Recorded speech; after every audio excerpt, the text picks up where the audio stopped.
We are here to tell you about a brand new resource that's available. Erica's going to tell you what it is. Shaped by God's Promises, Lessons from Sarah on Fear and Faith by Shannon Popkin. It's a 6-week Bible study. I did it by myself for devotions for 6 weeks, and it was great. I have studied the book of Genesis. We've done Genesis on this podcast. I've sat in your Bible study. But to have someone dive in for 6 weeks on Sarah's life, she brought out concepts, questions, things I have never considered. Because how often, honestly, do we study just Sarah? You don't. You always don't. look at Abraham. Yeah. And so obviously Abraham's a part of it and Hagar, but she's really focusing on Sarah. And the questions she asked were very convicting and challenging, but encouraging. It really made me wrestle with some stuff. So we highly recommend. Right. So check it out. Shannon Popkin's book. Yep. Shaped by God's Promises. Yep. Okay. Bye. Do you ever want to dive deeper into the Bible, but you just don't know where to begin, or struggle to feel like you even have the time? When you read the Bible, do you get frustrated because you know there's so much more in there? You just have no clue how to get it out? Or maybe you want to know the Bible better, and you're looking for any resource to help? Then this is a podcast for you. Welcome to the Context and Color of the Bible podcast. My sister and I love to study the Bible, and we love to help others understand it better. When it comes to our own study of Scripture, we have found that in bringing back the context of Scripture, it adds so much to our understanding. It actually adds color to the black and white pages of the text. Now, normally in the podcast, this is when you hear Erica and I kind of chit-chatting. She normally would have jumped in and said her name during the intro. But as you heard last week, I ended last week's podcast halfway through because it was so long and there was so much information. We decided afterwards it was better as 2 podcasts so you could have time to really soak in and think about what we've been teaching. So now we're going to jump back into last week's podcast, finishing Micah chapter 5. There's so much in these verses that it's like, okay, that's only the first 6 verses. And you just go, if you just read it, you go, okay, no big deal, moving on. Right. But to unpack it this way, it's like, oh, we're missing a lot. Well, okay, another layer for your baklava here. I love the fact that Micah's referencing Nimrod here because it points us way back to those primordial, almost historical records. And it's like, Micah's like, what if we get this ancient king from before time, and he does this, clash of the titans with the greatest anti-hero. Right. Because it talks about, in Genesis, Nimrod was a mighty hunter and warrior, even in the sight of God. God's like, oh, look at him. He's pretty good. He's pretty good. Not that God was afraid or anything, but that's the text reads, he was mighty in the eyes of even God. If you have all of time and history to pick your big guy, this is who you'd pick. So we've got this clash of the titans where we've got this ancient king from Bethlehem Ephrathah, from ancient days, going up against the ancient titan of the anti-God kind of warrior ways. And even this ancient king's shepherds are going to handle it. Wow. Like he doesn't even have to lift a finger. There's just all of these connections. Yeah. Then verses 7 through 9, you ready to move to the next section? Focuses on the remnant. And here we go back into needing to think with both hands, because it talks about the remnant, which is a thread that's woven in each of the hope sections of Micah. We saw it in chapter 2. The remnant was gathered like sheep in a pen. We're going to see the remnant again in chapter 7. Here the remnant has a dual nature. They're like dew from the Lord, but they're also, which is spread amongst the midst of many peoples. Okay. But it's also like a lion among the beasts, or a young lion among flocks of sheep. So the remnant is both like dew and a lion among sheep. And I don't see any connection. It's an interesting dual nature, because in Israel, for about 6 months out of the year, heavy dew is the only source of moisture in the land. The way the prevailing winds come off the Mediterranean, you'll get this heavy moisture, and that's enough to sustain a lot of plant life. Wow. Because it's so just Wet. heavy dew and consistent. Okay. And so that's the picture God's delivering through Micah. He's saying this remnant, yes, it is going to be scattered. We've talked about in chapter 4, we've referenced it already here, like part of this, the punishment and discipline Israel is going to experience is going to be exile. But in this exile, God has purposes. And one of those purposes, they will be scattered and they will be like dew, just like dew is scattered and it sustains life. The remnant will be scattered and sustain life through their presence, through their Torah observance, through their being, witnesses of God. Light to the nations. Agents, light to the nations, exactly. But in the midst of that, you might say, well, aren't they also at risk? Well, God ultimately they're just like lions wandering among the sheep. Like they're not ultimately at risk because, maybe physically, yes, we've seen how Israel has suffered over the centuries, but in an ultimate sense, like where all of history is heading, do they have anything to worry about? No, yeah. They triumph. They triumph. In the end, they come out victorious. Right. Collectively.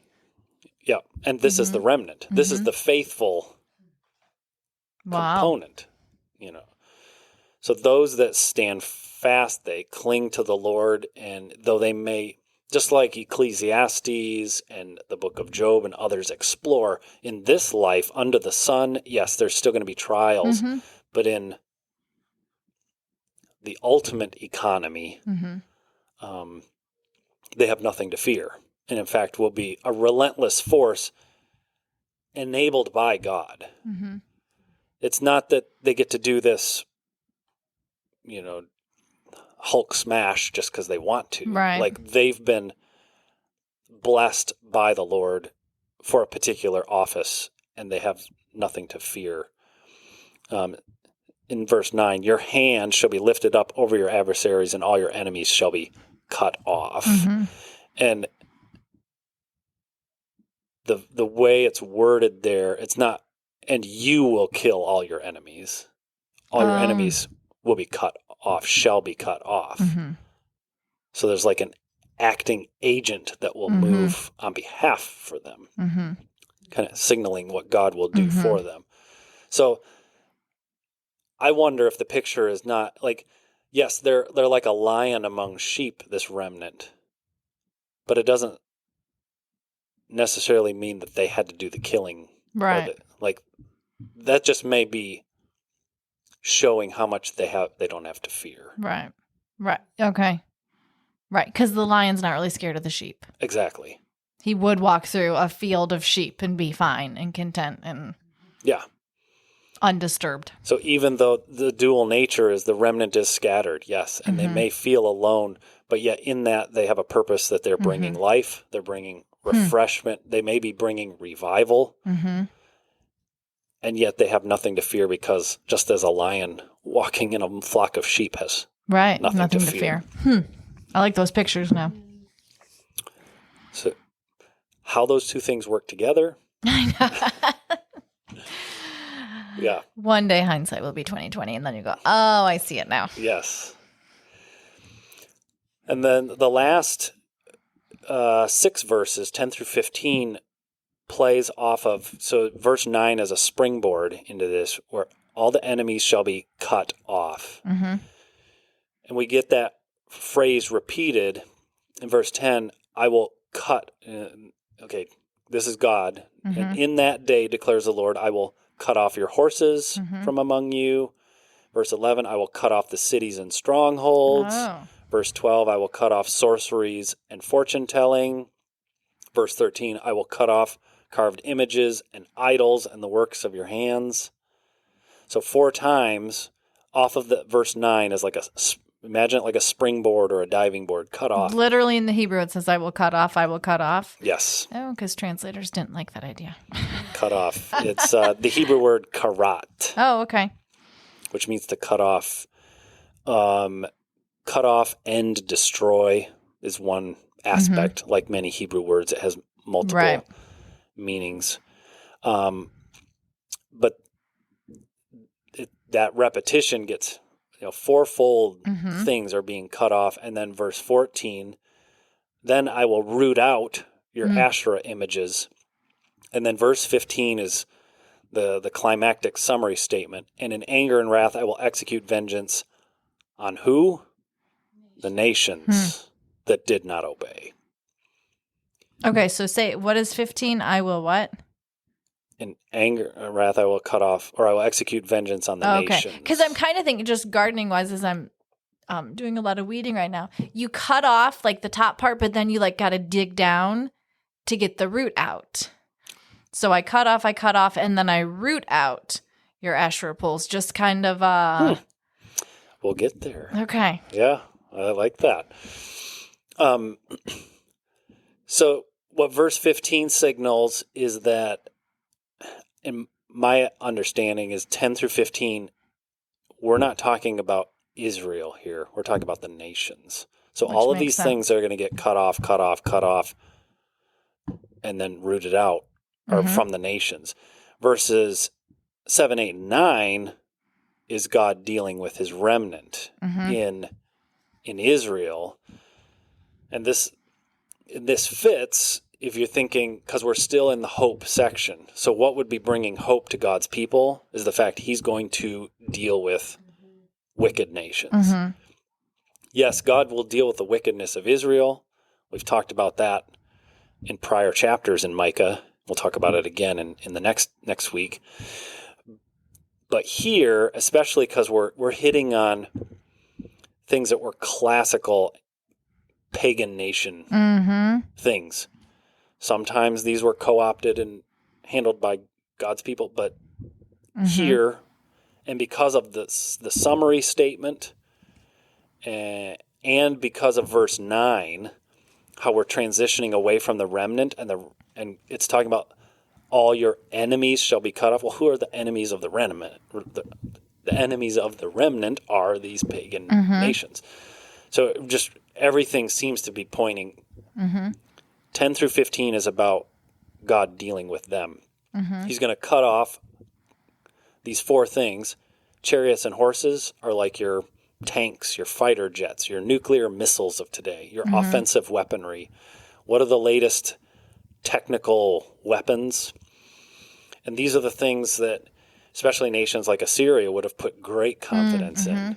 Like, we're the best. Why? Because we've got the nukes. Like, so God's saying, us. I'm cutting that off. I'm just going to take my shears out and lop it. I'm just going to cut it with my sword.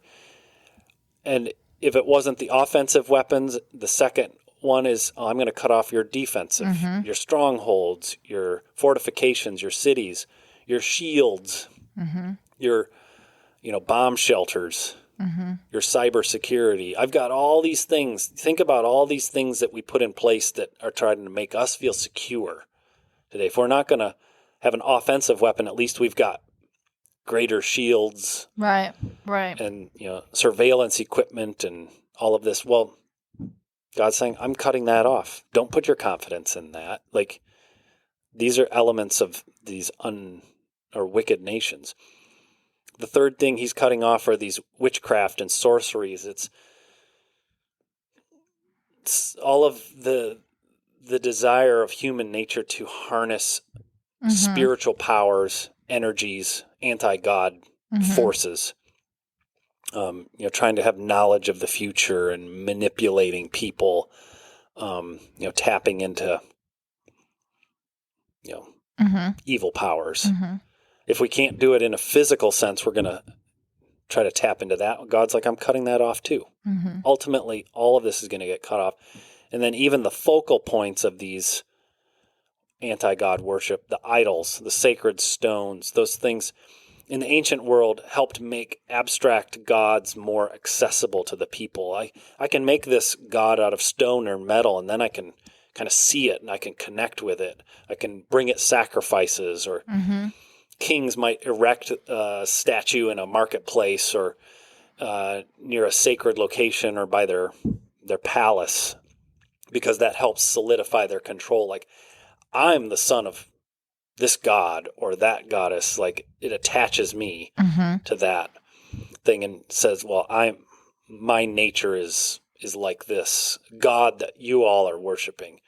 And God's like, I'm cutting that off.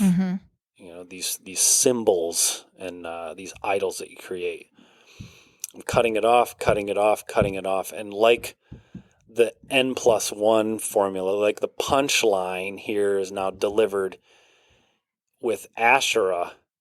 The Asherah, just like the weeds you mentioned, we can't just cut this off. We got to root it out. Because Asherah was the goddess of fertility. She was the consort of Baal. She represented fertility for humans and crops and flocks and herds. They worshipped her because they wanted abundance. They wanted, more and greater amounts of, animals and population. And specifically, she wasn't worshipped as much with an idol, but with it talks about an Asherah pole or an Asherah tree. And ideally, you would even plant a live tree in a worship place as a representative of her presence. Oh, okay. And God's like, we can't cut that off. I don't even want to cut it off, because what happens if you cut off a tree and leave a stump? It comes back. It comes back. I'm going down deep. I'm rooting the whole thing out and destroying it, because I don't even want a trace of this. And what's so particularly bad about Asherah is she was, as I mentioned, the consort of Baal. She became attached to other gods. She kind of was the prostitute of goddesses, so to speak, and she's going to get attached to this god over here, and in all of their mythology, and then it seeped even into Israel, because at times they would worship God and Asherah would come in alongside. So she's kind of this parasitic. She's everywhere. Yeah, this Borg parasite religious thing that would just seep in, and her worship would turn people sideways. It would bring in sexual perversions. It would bring in idolatry, and it was difficult. It's like a cancer to remove. Just very difficult. And God's like, I don't even want a trace of it. I don't want a stump of it left, that there might be an offshoot. And then, so this is God's, I'm cutting this off, all of this, and then I'm even rooting this out. And again, where is this happening? This is happening on the nations that did not obey. And that last word, obey, is actually the Hebrew root Shema. Very good. Woohoo. So it's all about listening in order to obey. Right. Are you listening such that you are obeying? And this vengeance is coming on nations that did not listen, which incidentally, again, is that key word that initiates each of the three movements of Micah. Shema. Listen up. Listen up. Chapter 1, listen up. Chapter 3 will be the next. Yep, looking at chapter 6. Chapter 6, listen up. But these nations did not listen. They rejected. And so here's where we start making connections back to chapter 1. This listen up was a summons to this trial. Lady Samaria, Lady Jerusalem were being brought for legal action because of their unfaithfulness to their husband. They aren't fulfilling their covenant.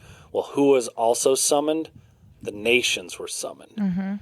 We see here in chapter 5, the nations weren't just witnesses. They weren't just in the gallery. they're also on trial. Mm-hmm. They're also called to account. We see right here, they also need to listen. Right. Because if they don't, it could be you. Yeah. These things are going to be cut off. And if you as a nation have attached yourself to those things, you will be destroyed with them. Mm-hmm. And well, it's like if you're talking to your children. My oldest one, I might be making a scenario because it's Kylie and I wouldn't have to. But if I'm dealing with car issues and driving, you know what? Your brothers who are younger, Caden's now driving, Chase who's not driving, listen up. Because when I'm telling her the rules, the expectations, you do this, these are the consequences. Bingo, yep. That Caden, Chase, listen up. Just know now this is the standard. Yep. Because it's going to be there for you too. Yep. Yeah, and I use the picture of, so imagine God was like if the scenario were this, where you've got a judge and his wife has been doing something illegal, and the judge is willing to bring legal action. Maybe she's selling drugs.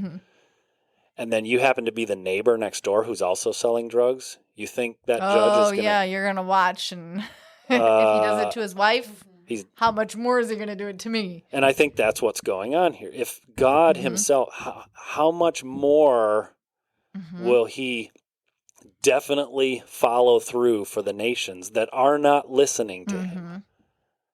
If he's willing to do this to his own covenant people...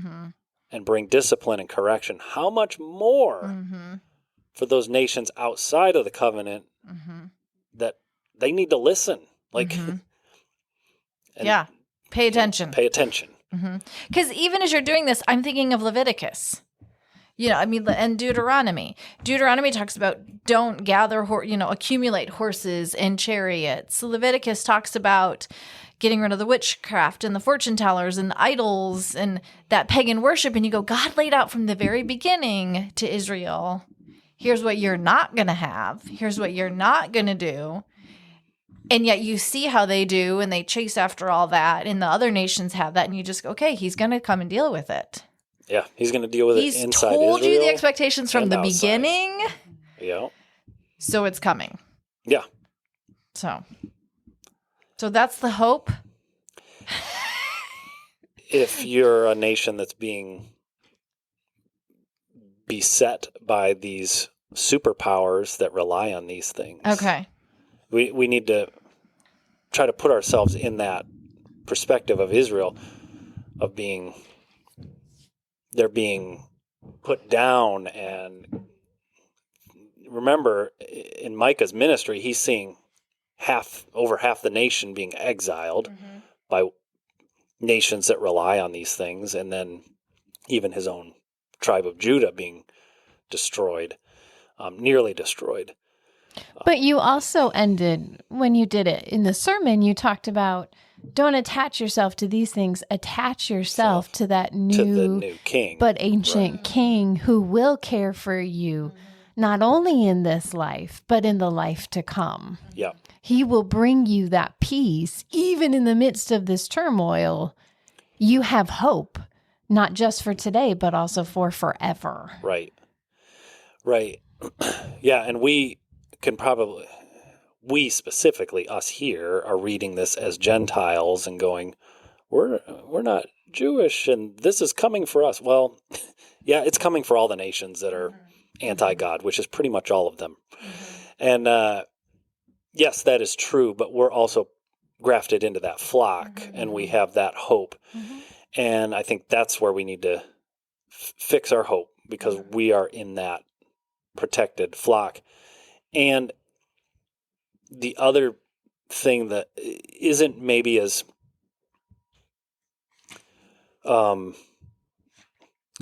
is maybe more subtle here, but is the fact God's not just saying, you know what, I'm just over here in my corner and I'm taking care of Israel, and the rest of you can kind of do whatever you want. God's saying the nations are going to be called to account, which means he's God not just of Israel, but he's God of the world.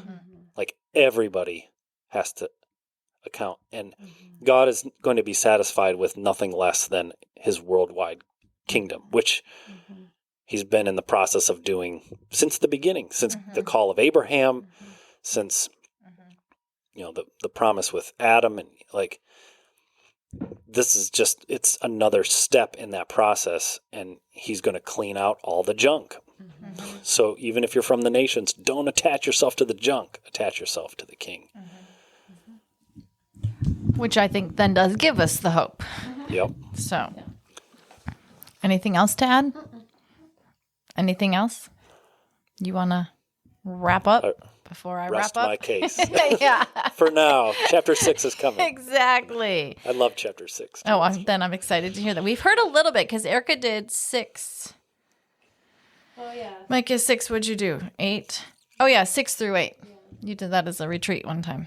So, but anyways, we would love your feedback. Jump on social media. Let us know what you're thinking. Let us know. I mean, because truthfully, as you go through this, and I said it before, there's so many layers and so many connections. I'm sure there's things that might be pinging in your brain and going, oh, I just studied this and this fits in perfectly. And all the three of us get a little excited when people make those connections. Yes. So if you have those, jump on social media, Facebook, Instagram, to just let us know what you're thinking. As always, sign up for our newsletter. Then you can interact a little more personally, a little more closely with us, finding out what we're doing each week. But thanks for joining us, and we'll talk to you next week. Bye-bye.